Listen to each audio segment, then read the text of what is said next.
नमस्कार दोस्तों, माही क्लासेज में आपका फिर से उत्तरी अमेरिका महाद्वीप की श्रृंखला में स्वागत करते हैं, अभिनंदन करते हैं।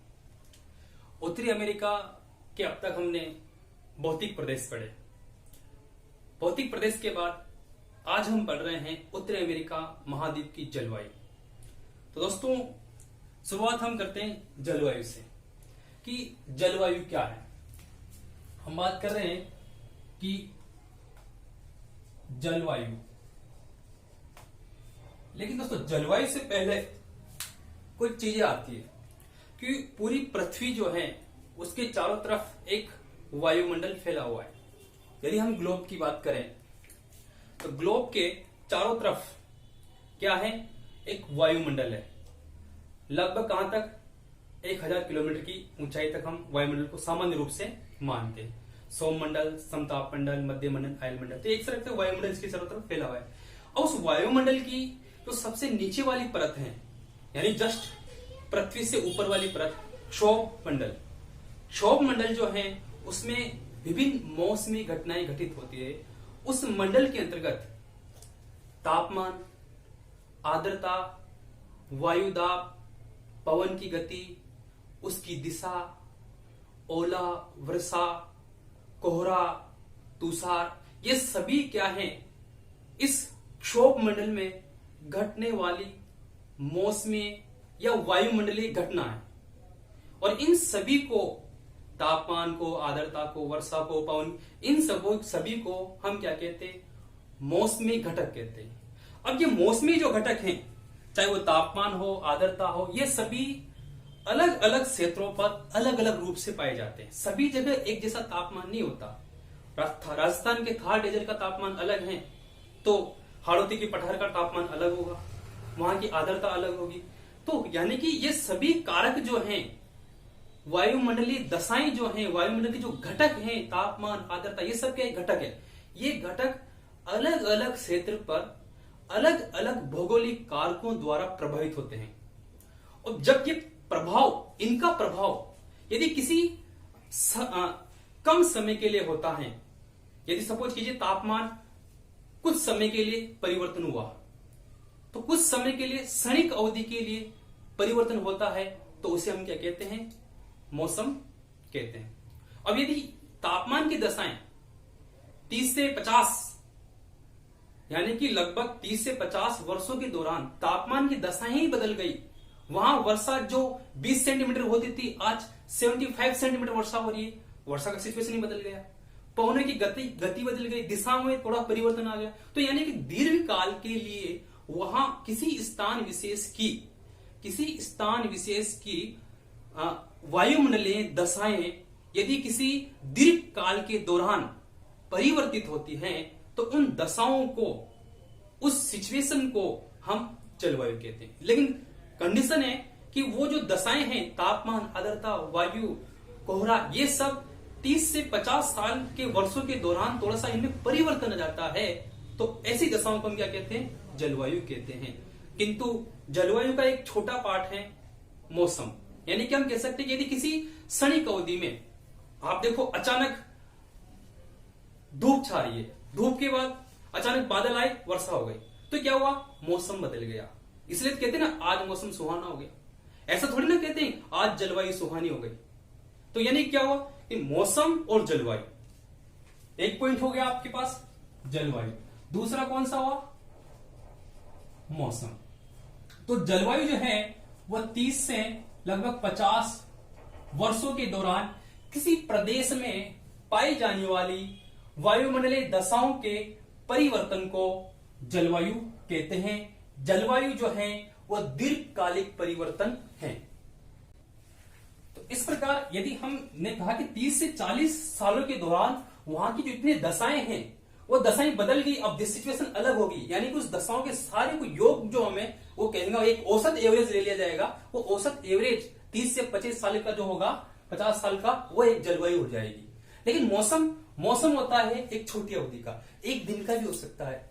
मतलब 1 मिनट से लेकर मैक्सिमम 3 महीने तक के बीच में जो चेंजेस आता है, वो एक मौसम के रूप में जाना जाता है, जिसे हम ऋतु के रूप में भी देख सकते हैं। ऋतु थोड़ा सा मौसम से बड़ा पार्ट आ जाता है, 3 से 4 महीने के अंतराल में ऋतु आ जाती है, उसका संबंध पृथ्वी गति से है। लेकिन मौसम जलवायु दशाओं से है कि अचानक बदल सकता है, कभी मौसम धूप निकल गई, अचानक वर्षा हो गया, सुहाना। तो मौसम क्या है? वायुमंडलीय दशाओं की क्षणिक अवधि है, जबकि जलवायु क्या है? वायुमंडलीय दशाओं की दीर्घ अवधि है। दीर्घ का मतलब 50 से 50, लगभग 30 से 50 वर्षों के दौरान परिवर्तन जलवायु का अंतर्गत सम्मिलित किया जाता है। अब इसके अलावा एक और ऑप्शन है, कौन सा है? मानसून। अब मानसून क्या है? 3 पॉइंट, जलवायु, मौसम और मानसून। देखो, मौसम और जलवायु के बीच का पार्ट क्या है? मानसून है। मानसून का मतलब ये सारी दशाएं, तापमान, आर्द्रता, पवन की दिशा, ये दशाएं जो हैं 6 महीने में बदल जाए। कहने का तात्पर्य है 6 महीने इधर पवन चल रही थी, फिर 6 महीने पवन की डायरेक्शन ये, 6 महीने बाद पवन का डायरेक्शन ये, तो ये क्या हुआ? मौसम कहलाता है। तो मौसम का मतलब हम देख सकते हैं, भारतीय समय में देखें तो भारत में क्या है? 6 महीने आपकी पवन जो चलती है दक्षिण पश्चिम से उत्तर पूर्व, और 6 महीने बाद क्या चलती है आपके राष्ट्र इंडिया में? उत्तर पूर्व से दक्षिण पश्चिम। तो ये क्या हुआ? 6 महीने। तो अब आपको टर्म्स याद रखनी है। कंडीशन क्या है? कि किसी स्थान विशेष पर, चाहे वो जयपुर हो सकता है, चाहे राजस्थान हो सकता है, चाहे कोई देश हो सकता है, चाहे हम अमेरिका, तो यानी अमेरिका में वहां पाई जाने वाली वायुमंडलीय दशाओं में दीर्घ काल में जो परिवर्तन होता है, उस दीर्घकालिक दशा को हम क्या कहते हैं? जलवायु कहते हैं। और क्षणिक दशा जो होती है, कुछ समय के लिए होती है, उसे मौसम कहते हैं। और 6 महीने के अंतराल में जो परिवर्तन होता है, उसे मानसून कहते हैं। तो ये इस तरह से एक हमने कहा कि जलवायु क्या है। तो ये जलवायु क्लियर हो गई। अब हम देखें कि जलवायु को प्रभावित करने वाले कारक कौन कौन से हैं। तो जलवायु को प्रभावित करने वाले कारकों में हम देखें तो सबसे पहला जो हमारा कारक आएगा जलवायु को प्रभावित करने में, उसमें हम देखें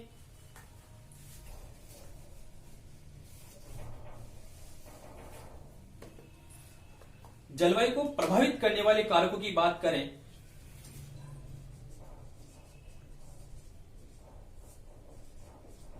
प्रभावित करने वाले कारक, तो सबसे पहले हम देखें तो इसका अक्षांश विस्तार। क्या देखें? इसका अक्षांश विस्तार, क्योंकि हमने अक्षांश जो है वो जलवायु को निर्धारित करती है, यानी अक्षांशीय विस्तार पहला कारक है। जलवायु को प्रभावित करने वाला पहला कारक है अक्षांश विस्तार। वो अक्षांश जो है वो जलवायु को निर्धारित करते हैं। कैसे? समझिए, यदि हम ग्लोब पे देखें तो ग्लोब पे हम देखें तो यह है इक्वेटर, विषुवत रेखा, चारों तरफ से विषुवत रेखा है। विषुवत रेखा से ऊपर हम देखें कर्कवृत है। इसके ऊपर कौन सा है? कर्कवृत, और यह है विषुवत व्रत। इससे ऊपर कौन सा है? चारों तरफ आर्कटिक व्रत। तो जितने भी विद्वान हुए हैं, ज्यादातर जो यूनानी विद्वानों ने, रोमन विद्वानों ने पृथ्वी को अक्षांश के आधार पर 3 जलवायु कटिबंध में बांटा। पहला, कर्क व्रत से नीचे मकर व्रत, कर्क व्रत से मकर व्रत के बीच में जलवायु कौन सी होगी? उष्ण जलवायु होगी। यानी कर्क व्रत और मकर व्रत में उष्ण जलवायु, कर्क व्रत से आर्टिक व्रत, या फिर हम कहें कि मकर व्रत से अंटार्कटिक व्रत के बीच में कौन सी जलवायु जाएगी? शीतोष्ण जलवायु।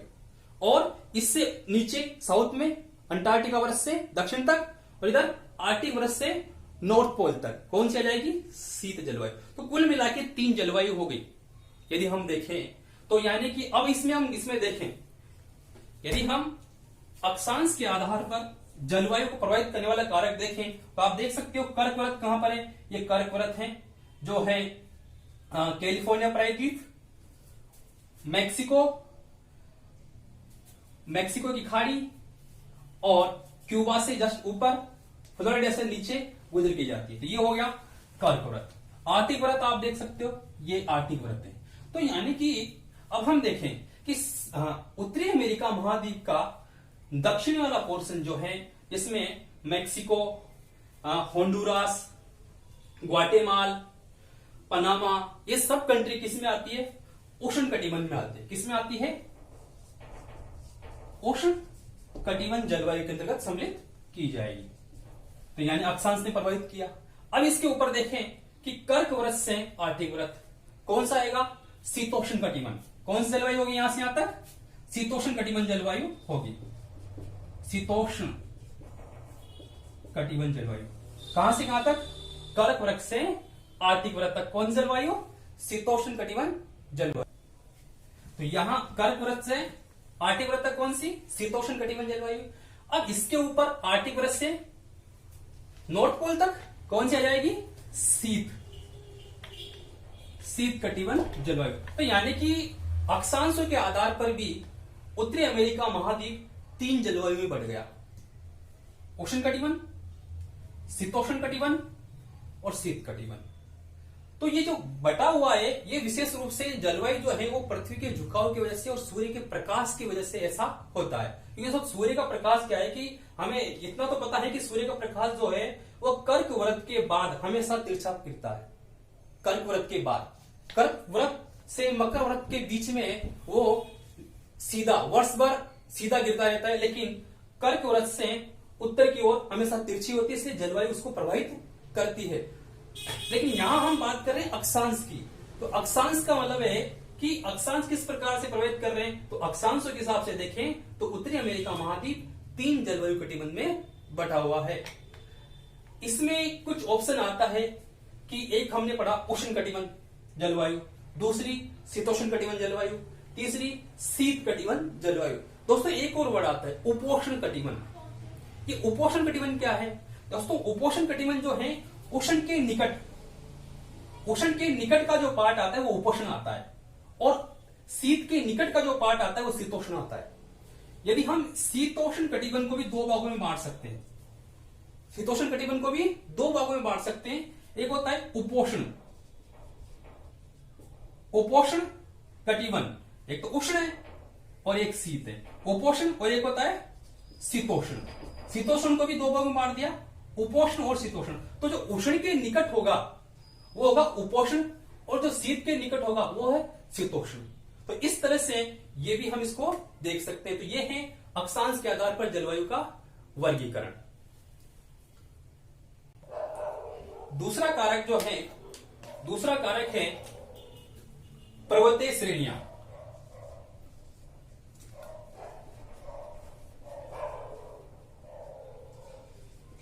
कौन सा है? पर्वतीय श्रेणी। क्योंकि पर्वत जो है वो किसी प्रदेश की जलवायु को विशेष रूप से प्रभावित करते हैं। उसपे 2 रूप से प्रभावित करते हैं, एक सकारात्मक रूप से, एक नकारात्मक रूप से। उदाहरण के रूप में हम देखें कि राजस्थान में अरावली पर्वत श्रृंखला जो है वो राजस्थान की जलवायु को विशेष रूप से प्रभावित कर रही है। पूर्व की जलवायु अलग है राजस्थान में, और राजस्थान के अरावली के पश्चिमी जलवायु अलग है। सेम उसी प्रकार उत्तरी अमेरिका जो महाद्वीप है वहां पर भी पर्वत श्रेणियां जो हैं वो जलवायु को प्रभावित करती है। कैसे प्रभावित करती है? देखो हमने जब इसके फिजिकल डिवीजन पढ़ा था, भौतिक प्रदेश, हमने पर्वतों को देखा था पर्वत कहां पर है। तो आपको अब ये समझ में आ गया कि पर्वत जो है वो कहां से कहां तक है। यहां से लेकर इस छोर से लेकर इस यहां तक कौन सा पर्वत फैला हुआ है? रॉकीज पर्वत। तो रॉकीज पर्वत जो है वो तटीय श्रेणी पर है। तो ये यहां पर क्या है? रॉकीज पर्वत फैला हुआ है। इधर आप देखें तो यहां अपलेशन पर्वत है। अब अपलेशन पर्वत और रॉकीज पर्वत, इन दोनों ने इसकी जलवायु दशाओं को बनाया कि अमेरिका की जलवायु किस प्रकार की, ये इन दोनों का विशेष योगदान इसमें है। अब इसको समझने के लिए हम देखें कि सपोज कीजिए कि हमने एक पर्वत के बारे में हम समझते हैं कि ये है रॉकी पर्वत, रॉकीज पर्वत। अब रॉकीज पर्वत जो है, पर्वत में यदि हम देखें तो इधर से जो पवनें प्रवाहित होगी, पवन कौन सी? इस रोकी पर्वत के पश्चिम से चलने वाली पवन, पश्चिम से कौन सी पवन चलेगी? जाहिर है कि पछुआ पवन प्रवाहित होगी। कौन सी पवन?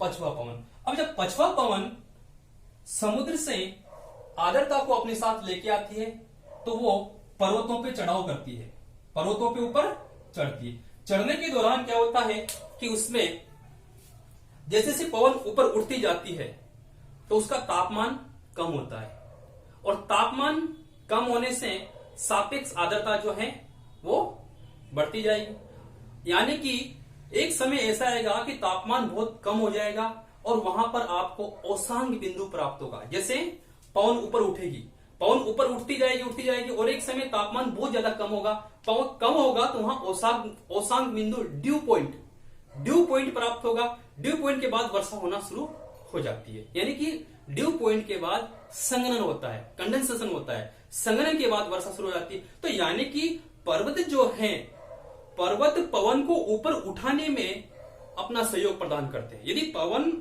ऊपर नहीं उठेगी तो वर्षा नहीं होगी। इसलिए पर्वत क्या करते हैं, पवन को मार्ग में रुकावट आती है और पवन ऊपर उठती है, ठंडी होती है, ठंडी होने के बाद ड्यू पॉइंट प्राप्त होता है, ड्यू पॉइंट के बाद संघनन होता है, संघनन होने के बाद वर्षा हो जाती है। तो यानी कि ये जो एरिया है यहां पर वर्षा ज्यादा होती है, इस वाले एरिया पे। और यहां कितनी वर्षा होती है आप देखो, ये जो ब्लैक कलर का डॉट दिखाई दे रहा है, ब्लैक कलर से, यहां पर 200 से भी अधिक, 200 सेंटीमीटर से भी अधिक वर्षा होती है इस क्षेत्र में। कारण क्या है? पर्वतीय श्रृंखला, ये पवन ऊपर चढ़ती है और यहां वर्षा होती है। नेक्स्ट, पवन जब नीचे उतरती है, ये तो कौन सा हुआ? ये हुआ पर्वतमुखी ढाल, पर्वतमुखी ढाल पर वर्षा होती है। और दूसरा ढाल क्या हुआ? पर्वत विमुखी ढाल, पर्वत विमुखी ढाल। तो पर्वत विमुखी ढाल पर जब पवन नीचे उतरती है तो उसके तापमान में वृद्धि होती है। जब पवन चढ़ती है तो तापमान में कमी होती है, जब पवन नीचे उतरती है तो तापमान में वृद्धि होती है। ये जो वृद्धि है एडियाबेटिक शुष्क रुद्रोष्म दर के कारण होती है। और ये जो दर जो है पवन के नीचे उतरने से संपीड़न बल, दबाव बल के कारण तापमान में वृद्धि होती है। तापमान में वृद्धि होने के कारण उसकी आर्द्रता ग्रहण करने की क्षमता बढ़ जाती है। फलस्वरूप आर्द्रता ग्रहण करने की क्षमता बढ़ने के कारण वर्षा नहीं हो पाती। इसीलिए इस प्रदेश को वृष्टि छाया प्रदेश कहते हैं। वृष्टि छाया प्रदेश कहते हैं किसको? जहां पर पवन नीचे उतरती। अब वृष्टि छाया प्रदेश का मतलब, इसका मतलब वर्षा कम होगी उस एरिया में। तो आप देखो कि इसके ये वाला जो पार्ट है, ये जो लाइन आपको दिखाई दे रही है, ये वाला एरिया, ये सब वृष्टि छाया प्रदेश में आता है। ये पूरा वृष्टि छाया प्रदेश है। यहां पर वर्षा की मात्रा ज्यादा है, इधर वर्षा की मात्रा कम है। कम है तो कितनी है? यदि हम इसको देखें तो आप यहां देख सकते हो कि ये जो एरिया है, ये जो लाइन है, यहां पर हम देखें तो 100 सेंटीमीटर वर्षा, ये कितनी 100 सेंटीमीटर यहां पर वर्षा हो रही है। और यहां देखो आप 200 सेंटीमीटर वर्षा हो रही है। तो जैसे जैसे पवन इन पहाड़ों को यानी रोकी पर्वत के ऊपर चढ़ती है और इधर उतरती है तो इधर वर्षा की मात्रा कम होती जाती है और लास्ट तक 50 सेंटीमीटर वर्षा रह जाती है। तो ये जो एरिया है, ये सारा एरिया वृष्टि छाया प्रदेश के अंतर्गत सम्मिलित किया जाता है और यहां वर्षा कम होती है इस वाली एरिया में। अब जैसे हम आगे बढ़ते जाएंगे पूर्व की ओर वर्षा की मात्रा कम होती जाएगी। तो इस वाले एरिया में औसतन हम देखें तो 75 डिग्री सेंटीमीटर वर्षा, 75 सेंटीमीटर वर्षा इस वाली एरिया में होती है। इसलिए ये प्रदेश जो है संयुक्त राज्य अमेरिका का पशुपालन प्रदेश है, क्योंकि यहां पर वर्षा की मात्रा कम होती है। तो यहां पर क्या है? पशुपालन प्रदेश है। कैलिफोर्निया यानी रॉकीज पर्वत जो है उस एरिया में पशुपालन बहुत ज्यादा किया जाता है इस प्रदेश में। कारण क्या रहा? जलवायु, और विशेष रूप से जलवायु में उसके भौतिक भूभाग, रॉकीज पर्वत और पवन। अब दोस्तों ये जो पवन है, ये सिचुएशन थी ग्रीष्म काल की। जब शीत काल आता है तो ये जो पवनों की जो बेल्ट है वो नीचे खिसक जाती है। नीचे खिसकने से क्या होता है कि नीचे वाले एरिया में पछुआ पवन नीचे तक भी वर्षा करना शुरू कर देती है। तो यहां पर क्या है, जब शीत काल होता है, सर्दी का मौसम होता है, उस समय भी ये पवने जो है इसको प्रभावित करती है। शीतकाल में होता क्या है, इस एरिया में हिम से आच्छादित क्षेत्र रहता है। अब पवन रोकी पर्वत के ऊपर चढ़ती है और नीचे उतरती है, मतलब यहां से चढ़ेगी और इधर नीचे उतरेगी। अब उसमें शीतकाल होता है। अब शीतकाल के समय ये जो पवन है इसका टेम्परेचर होता है 4.4 डिग्री सेंटीग्रेड, तो यानी कि कम ही तापमान है, इसका मतलब ठंडी होगी। किंतु उस समय यहां शीतकाल होता है, तो यानी पवन भी ठंडी होगी। लेकिन जब पवन पर्वत के नीचे उतरती है तो दबाव के कारण एडियाबेटिक शुष्क रुद्रोष्म दर के कारण वो गर्म होती है, और दर कितनी, 1000 मीटर पर 10 डिग्री सेंटीग्रेड तापमान की वृद्धि हो जाती है। तो इसका मतलब यहां पर पवनें जब नीचे उतरती है तो इस बर्फ वाले एरिया को, यानी गर्मी उसमें आ जाती है, गर्म से वो क्या होती है, बर्फ पिघल जाती है, पिघलने से वहां पर शीतकाल का मौसम होता है।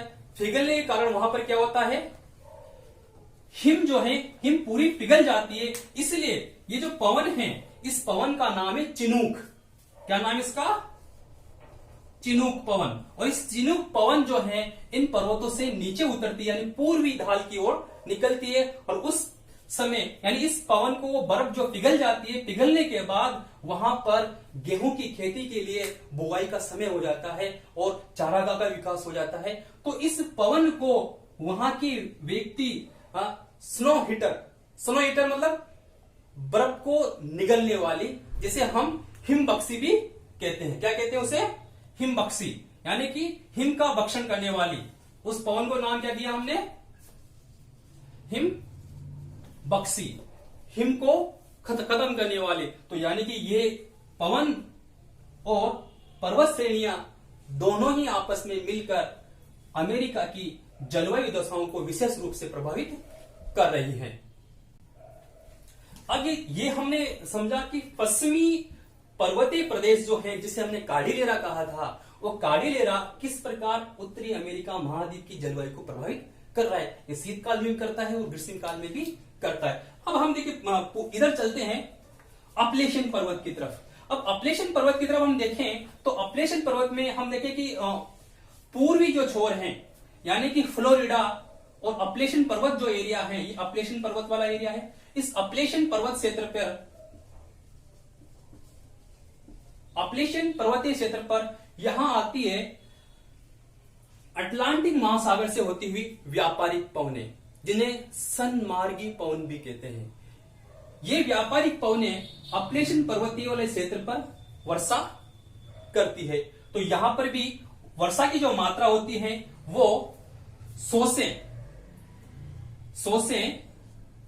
150 सेंटीमीटर के लगभग यहां वर्षा, इस वाले एरिया में 100 से 150 सेंटीमीटर इसमें वर्षा होती है। कितनी, 100 से 150 सेंटीमीटर यहां पर वर्षा होती है। तो यहां पर किससे, व्यापारिक पवनों से वर्षा हुई इस वाले एरियाओं में। इसके अलावा भी हम देखें तो मैक्सिको की खाड़ी में बनने वाला हाई प्रेशर,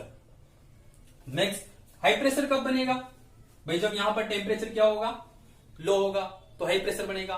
लो टेम्परेचर कब होगा, जब यहां पर ग्रीष्म ऋतु होगी, जब सूर्य दक्षिण गोलार्ध उत्तरी गोलार्ध में होगा।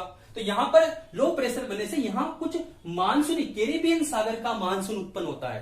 कैरिबियन सागर, मैक्सिको की खाड़ी का मानसून यहां उत्पन्न होता है और मानसून की पवनें तटवर्ती की ओर चलती है। और यहां जो है तटीय प्रदेश हमने पढ़ा था, इस तटीय प्रदेश में मानसून रूप से वर्षा होती है। तो अमेरिका महाद्वीप में पवनें विशेष रूप से प्रभावित करती हैं। इसी प्रकार से यदि हम देखें अब कि यह हमने देखा कि यहां मानसून जो आता है, क्योंकि अमेरिका में मानसून का प्रभाव इस मैक्सिको की खाड़ी के होता है, और यहां विशेष रूप से सामान्य रूप से हम देखें तो स्थल और जल के स्वभाव के अंतर के कारण होता है।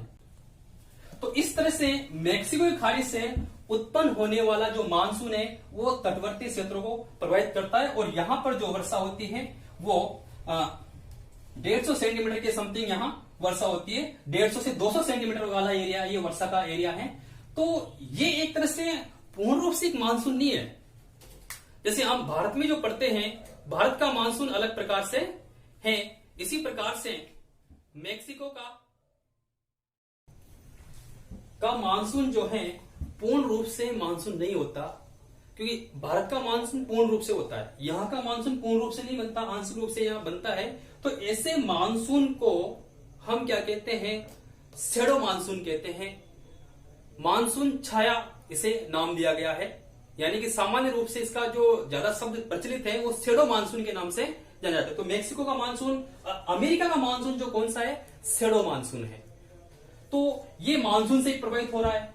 अब मानसून से प्रभावित है, अब इसके अलावा भी हम देखें तो ऊपर से उत्तरी ध्रुव वाला जो एरिया है, आर्टिक जो क्षेत्र है, आर्टिक क्षेत्र से बिलजार्ड, कौन सी पवन चलती है, बिलजार्ड। बिलजार्ड एक ठंडी पवन है, ये भी प्रभावित होती है और ये पवन जो है इस वाले एरिया को प्रभावित करती है। और विशेष तौर से ये जैसे जैसे दक्षिण की ओर बढ़ती जाती है तो ये पवन जो है, इस पवन में आर्द्रता की मात्रा में यानी कि तापमान में वृद्धि हो जाती है, क्योंकि ये उत्तर से आती है और ये दक्षिण की तरफ चलती है। तो उत्तर से ये ठंडी है, धीरे धीरे इसका तापमान जो है बढ़ता जाता है और ये जो 5 फिंगर लेक है, वृद्ध झील क्षेत्र है, यहां आके इसके तापमान में वृद्धि हो जाती है और यहां इस वाले एरिया में आके ये वर्षा करना शुरू कर देती है। तो इस तरह से यहां जो वर्षा होती है उसे झील इफेक्ट कहते हैं। तो झील का प्रभाव भी यहां पर हमें देखने को मिलता है। तो ये एक तरह से क्या है, देखो हमने यहां पर प्रयास किया है कि हम पहला हमने देखा कि अक्षांश स्थिति किस प्रकार जलवायु से प्रभावित है, दूसरा हमने देखा पर्वत किस प्रकार से जलवायु प्रभावित कर रहे हैं, तीसरा हमने देखा पवन किस प्रकार से प्रभावित कर रही है, चाहे पवन पछुआ पवन हो, चाहे व्यापारिक पवन हो, चाहे मानसून पवन हो या स्थानीय पवन हो, बिलजड़ हो या फिर स्थानीय पवन चिनूक हो, ये सभी पवनें यहाँ की जलवायु को विशेष रूप से प्रभावित कर रही हैं। तो इस प्रकार झील जो है, झील भी अमेरिका महाद्वीप की जलवायु को प्रभावित करती है। तो झील एक क्या है, झील हुआ, झील है यहाँ पर हडसन की खाड़ी है, मेक्सिको की खाड़ी है, कैलिफोर्निया की खाड़ियां, ये सभी यहाँ जलवायु को भी प्रभावित कर रही है। अब अगला पॉइंट हम देखें जलवायु प्रभावित करने वाला, तो वह हम देखते हैं कि महासागरीय धाराएं। महासागरीय धाराएं जो हैं वो विशेष रूप से जलवायु को प्रभावित करती हैं। अब महासागरीय धाराओं में हम देखें तो पहले हम देख लेते हैं कि उत्तरी अमेरिका महाद्वीप के चारों तरफ किस तरह से महासागरीय धाराएं चल रही है। देखो यहाँ पर जो धारा है, वो जो धारा चल रही है वो है अलास्का धारा। कौन सी धारा है, अलास्का प्रायद्वीप के दक्षिण में चलती है अलास्का धारा। अलास्का धारा गर्म जल धारा है। कौन सी धारा है, गर्म जल। देखो नीले कलर में डॉट डॉट दिख रही है, ये गर्म जल धारा है। इसी प्रकार से गर्म जल धारा कहां पर है, आप यहां देख सकते हो, यहां पर उत्तरी अटलांटिक गर्म जल धारा है। उत्तरी अटलांटिक गर्म जल धारा कैरिबियन सागर में प्रवेश करती है, जहां उसे कैरिबियन की धारा के नाम से जाना जाता है। यही धारा युकाटन चैनल में प्रवाहित होती है। युकाटन जनसंधि यहाँ पर हमने पढ़ी ली थी, युकाटन जनसंधि में प्रवेश करती है और मेक्सिको खाड़ी में जाती है, जहां इसे गर्म जल धारा को मेक्सिको के नाम से जाना जाता है, मेक्सिको की धारा के नाम से जानते हैं। मेक्सिको की धारा का जल ही आगे निकलता है और फ्लोरिडा प्रायद्वीप जो है उससे दक्षिण से निकल के जाता है। तो फ्लोरिडा प्रायद्वीप, बहावा द्वीप, सैन सल्वाडोर द्वीप, जहां पर सबसे पहले पुर्तगाली व्यक्ति यहां पहुंचे थे, सैन सल्वाडोर से हेटर अंतरिक्ष, सैन सल्वाडोर से या बहावा द्वीप से, या फिर हम कहें कि फ्लोरिडा प्रायद्वीप से हेटर अंतरिक्ष तक का जो जल होता है उसे फ्लोरिडा की गर्म जलधारा के नाम से जाना जाता है। हेटर अंतरिक्ष के पास में जो पश्चिमी द्वीप समूह, वेस्ट इंडीज द्वीप समूह होती है, उनके पूर्व में जो चलने वाली धारा होती है, हालांकि वो धारा उत्तरी अटलांटिक प्रवाह का ही, उत्तरी अटलांटिक गर्म जल धारा का ही भाग है, वो पश्चिमी द्वीप समूह के पूर्व में प्रवाहित होती है और दोनों जलधारा, फ्लोरिडा की जलधारा और एंटीलीज की जलधारा आपस में मिलती हैं और यहां से हेटर अंतरिक्ष से जॉर्ज बैंक तक इस धारा को गल्फ स्ट्रीम के नाम से जाना जाता है। गल्फ स्ट्रीम के आगे इस धारा को उत्तरी अटलांटिक प्रवाह के नाम से जाना जाता है। तो दोस्तों ये गर्म जलधारा के बारे में हमने देखा। अब यहां पर हम देखते हैं ठंडी जलधारा। ठंडी जलधारा में सबसे पहले हम देखते कैलिफोर्निया की ठंडी जलधारा। अच्छा, अब आप सोचते होंगे तो यहाँ कैलिफोर्निया की ठंडी धारा यहाँ आई कहां से है? क्योंकि ऊपर गर्म जल धारा है, नीचे भी गर्म धारा आती है, विश्व की गर्म जल धारा आती है, बीच में ठंडा जल कहां से आ गया? दोस्तों जो धाराएं होती हैं वो समुद्र के अंदर भी प्रवाहित होती है। तो यहां पर जो धारा है ना, ये धारा जो है ये क्यूरोशिवा धारा जो जापान के पूर्वी तट पे चलती है, क्यूरोशिवा धारा जापान के पूर्वी तट पे चलती है, वो अंडरग्राउंड होती है, नीचे जाती है और फिर वो पूरे प्रशांत महासागर में नीचे नीचे चलती है वो, और फिर यहां आके अपवेलिंग होती है, ऊपर निकलती है। कहां पर? कैलिफोर्निया के यहां पर ऊपर निकल के फिर चलती है और फिर वापस यहां से नीचे वापस चली जाती है। तो ये यहां पर केवल कुछ एरिया जो है जहां ठंडा जल रहता है, तो इसीलिए इस जल को ये अपेक्षाकृत अन्य जल की तुलना में ठंडा रहता है, इसलिए इसको कैलिफोर्निया की ठंडी धारा भी कहते हैं। तो ये कैलिफोर्निया ठंडी धारा, तो ये एक तरह से अपवेलिंग वाले धारा है जो नीचे से ऊपर आती है, तट के पास आती है, तो ये एक ठंडी जल धारा है। इसी तरह से हम देखें कि यहां पर हम देखें तो ग्रीनलैंड के दक्षिण में लेब्राडोर सागर से एक लेब्राडोर ठंडी धारा आती है, तो ये है एक लेब्राडोर ठंडी धारा। अब ये धारा किस प्रकार से उत्तरी अमेरिका महाद्वीप की जलवायु को प्रभावित कर रही है, चलो देखते हैं। क्योंकि हमें ये पता है कि जब गर्म जलधारा और ठंडी जलधारा जहां मिलती है वहां पर कोहरे वाली दशाएं उत्पन्न हो जाती है, क्योंकि वहां पर व्युत्क्रमणता, तापीय विलोमता की दशा बन जाती है। इसलिए जहां तापीय विलोमता यानी कि टेम्परेचर इन्वर्जन, तापमान का प्रतिलोमन की दशा बन जाती है, उस क्षेत्र पर कोहरा जमता है। तो यहां पर कोहरा, फॉकलैंड जो है, इस द्वीप जो है न्यूफाउंडलैंड द्वीप का एरिया है, यहां कोहरा छाया रहता है। तो ये जो पूरा एरिया है ये इससे प्रभावित होता है, और ऐसी जलवायु को सेंट लॉरेंस जलवायु कहा जाता है, क्योंकि यहाँ सेंट लॉरेंस जलवायु है, सेंट लॉरेंस नदी बहती है, इसलिए सेंट लॉरेंस जलवायु कहते हैं। अरे जलवायु को हम आगे पढ़ेंगे कौन सी जलवायु किस प्रकार की।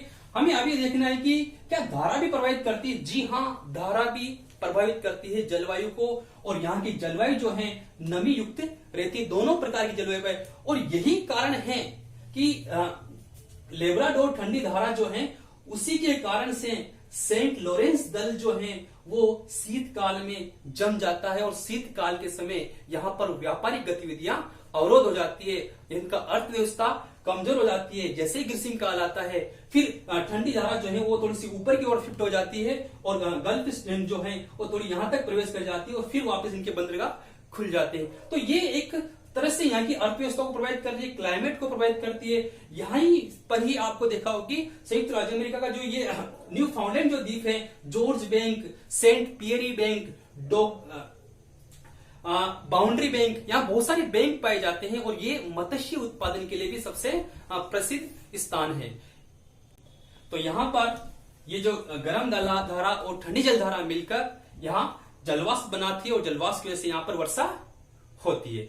और एक छोटा सा भी और बता दें कि आपने टाइटैनिक जहाज दुर्घटना देखी होगी, वो टाइटैनिक जहाज दुर्घटना जो है वो यहीं पर ही घटित हुई है। किसके कारण? इस लेब्राडोर के कारण। तो ये एक तरह से उसकी अर्थव्यवस्था को प्रभावित कर रही है। इधर भी हम देखें कैलिफोर्निया की ठंडी धारा, कैलिफोर्निया की ठंडी जलधारा है, तो जहां जहां पर भी ठंडी जलधाराएं प्रवाहित हो रही है, मध्य अक्षांशों में जहां जहां भी ठंडी जलधाराएं प्रवाहित हो रही है, वहां वहां उष्ण मरुस्थलीय दशाएं पाई जाती है। तो ये सोनोरन डेजर्ट जो है, ये सभी इस पौनों के यानी कि ठंडी जलधारा के प्रभाव के कारण भी पड़ा है। और ये इस तरह से हमने समझ में आया कि किस तरह से धाराएं जो है, और हमें ये पता है कि जहां ठंडी जलधारा जाएगी वहां की जलवायु ठंडी होगी, और जहां गर्म जलधारा जाएगी वहां की जलवायु गर्म होगी। इसी प्रकार से आप यहां देख सकते हो कि यहां पर क्या है, अलास्का की गर्म जलधारा आती है। अलास्का की गर्म जलधारा के कारण ही यहाँ की जलवायु जो है वो गर्म रहती है अपेक्षाकृत, वरना तो सारा एरिया क्या है, शीत वाला एरिया, अपेक्षाकृत गर्म रहती है यहाँ की जलवायु, इसीलिए यहाँ के बंदरगाह वर्ष भर खुले रहते हैं। तो ये भी एक तरह से इसको प्रभावित कर रही है। अगला हम देखें कि धाराओं के बाद हम देखें कि तापमान जो है, तापमान भी उत्तरी अमेरिका महाद्वीप की जलवायु को विशेष रूप से प्रभावित, क्योंकि हमें पता है कि सूर्य किरणें दक्षिण से उत्तर की ओर तिरछी होती जाती है, तो तापमान कम होता जाएगा, तापमान कम होगा तो यानी कि जलवायु विशेष रूप से प्रभावित होगी, तो तापमान भी इसमें प्रभावित करता है। इसी के तहत हम देखें कि चक्रवात जो है वो भी उत्तरी अमेरिका महाद्वीप की जलवायु प्रभावित। लेकिन चक्रवात से पहले मैं आपको बताना चाहता हूं कि जो वायु राशियां हैं, वायु राशि विशेष रूप से उत्तरी अमेरिका महाद्वीप की जलवायु को प्रभावित करती है, क्योंकि यदि हम देखें तो उत्तरी अमेरिका महाद्वीप के चारों तरफ कुल मिला के यहां पर एक वायु राशि उत्पन्न होती है, अलास्का वायु राशि। वायु राशि का मतलब है कि एक ऐसा वायु का पुंज जिसमें तापमान और आर्द्रता समान पाई जाती है, ऐसे पुंज को वायु राशि कहते हैं। और ये वायु राशि यहां उत्पन्न होती है। ये वायु राशि पूर्व की ओर बढ़ती है, किंतु पर्वतों के कारण इसका प्रभाव इस कनाडा और मैक्सिको में प्रभाव नहीं हो पाता, इसलिए इसका प्रभाव केवल तटवर्ती क्षेत्रों पे होता है वायु राशियों का प्रभाव। यहां पर भी इस वाले एरिया में भी शीत वायु राशि उत्पन्न होती है, क्योंकि वायु राशि तभी उत्पन्न होती है जब पूरा एरिया एक समान दशाओं वाला होता है, तो वहां समान दशाओं के कारण वायु राशि बन जाती है। वायु राशि एक समूह है जिसमें वायुमंडलीय दशाएं समान रूप से पाई जाती है, तो ये यहां पर ठंडी जलवायु राशि, ठंडी वायु राशि उत्पन्न होती है। ये ठंडी वायु राशि दक्षिण की ओर प्रभावित करती है और धीरे धीरे वायु राशि गर्म वायु राशि में परिवर्तन होती है, और इसी कारण यहाँ जलवायु भी बदलना शुरू हो जाती है। इसी प्रकार मैक्सिको से उत्पन्न होने वाली वायु राशि, तो मैक्सिको से गर्म जलवायु राशि, गर्म वायु राशि यानी उत्पन्न होगी, तो ये गर्म वायु राशि ठंडी वायु राशि आपस में मिलती है, और ये जो झील प्रदेश वाला एरिया है यहाँ पर चक्रवाती दशाएं उत्पन्न होती है, शीतोष्ण कटिबंध चक्रवाती दिशाएं। इसके कारण इस वाले प्रदेश में शीतोष्ण वर्षा, चक्रवाती वर्षा यहाँ पर होती है, वातावरणीय वर्षा यहाँ पर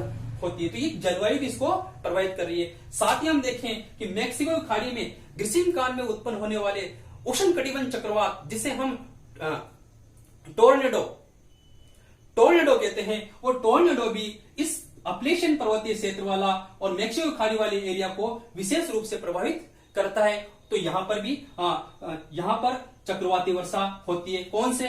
उष्ण कटिबंध चक्रवाती वर्षा इस वाले एरिया में होती है, शीतोष्ण कटिबंध चक्रवाती वर्षा इस वाले एरिया में होती है। तो ये सब हमने अब समझ में आया होगा कि किस तरह से उत्तरी अमेरिका महाद्वीप को विभिन्न भौगोलिक कारक प्रभावित करते हैं। तो उत्तरी अमेरिका महाद्वीप की जो जलवायु है उसमें एक लास्ट पॉइंट जो हमारा है वह है ऊंचाई। ऊंचाई किस प्रकार से जलवायु को प्रभावित करती है, क्योंकि हमें पता है कि 1000 मीटर की ऊंचाई पर 1000 मीटर की ऊंचाई पर सतह से 1000 मीटर की ऊंचाई पर 6.5 डिग्री सेंटीग्रेड तापमान में कमी आती है, और इसे हम सामान्य तापह्रास दर कहते हैं। तो अब देखो कि पर्वतीय क्षेत्रों का तापमान और समुद्र तटीय शहरों का तापमान, जैसे कैलिफोर्निया हुआ, इसका टेम्परेचर और पर्वतीय क्षेत्रों पे जो शहर होंगे उनका तापमान अलग होगा, क्योंकि ऊंचाई तापमान को प्रभावित करते हैं। उदाहरण के रूप में हम देखें कि भारत में शिमला है और मुंबई है। अब मुंबई का तापमान क्या होगा, क्योंकि मुंबई क्या है, ऊंचाई कम है, तटवर्ती क्षेत्र है, तो उसका तापमान कम है। शिमला का तापमान अधिक है। इसी प्रकार से शिमला, या फिर हम देखें कि उसी अक्षांश पर स्थित, इधर हम देखें मसूरी, उसमें भी देखें तो इनके भी तापमान में भी अंतर है, क्योंकि ऊंचाई इस तापमान से प्रभावित हो रही, ऊंचाई से तापमान प्रभावित होता है।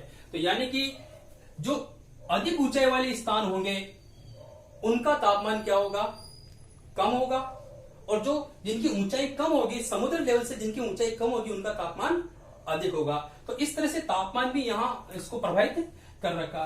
तो यानी कि हमने देखा कि एक आज से हमने समझने का प्रयास किया कि उत्तरी अमेरिका महाद्वीप में जलवायु क्या है, जलवायु को कौन कौन से कारक प्रभावित कर रहे हैं। तो जलवायु कौन कौन से कारक प्रभावित करते हैं, तो हमने देखा पहला अक्षांशीय स्थिति, दूसरा हमने देखा पर्वत श्रेणियां, पवने, महासागरीय धाराएं, वायु राशियां, चक्रवात, तापमान, वर्षा का वितरण भी प्रभावित हो रहा है, और चक्रवात, चाहे वो उष्ण कटिबंध चक्रवात हो, चाहे शीतोष्ण कटिबंध चक्रवात हो, ये सभी मिलकर उत्तरी अमेरिका महाद्वीप की जलवायु को प्रभावित करते हैं और जलवायु प्रभावित होने से यहाँ की अर्थव्यवस्था प्रभावित होती है। जो हमने समझने का प्रयास किया, ये जलवायु की वजह से ही यहाँ पर प्रेरी घास के मैदान जो है वहां पर गेहूं का उत्पादन होता है, मक्का की खेती की जाती है। ये सब जलवायु का ही प्रभाव है। जलवायु के प्रभाव से ही अर्थव्यवस्था, बंदरगाह खुलते हैं और मेक्सिको को, चाहे अलास्का की बंदरगाह हो, चाहे सेंट लॉरेंस बंदरगाह हो, ये सब जलवायु से प्रभावित हो रहे हैं। तो ये हमने जलवायु को समझने का प्रयास किया। धन्यवाद।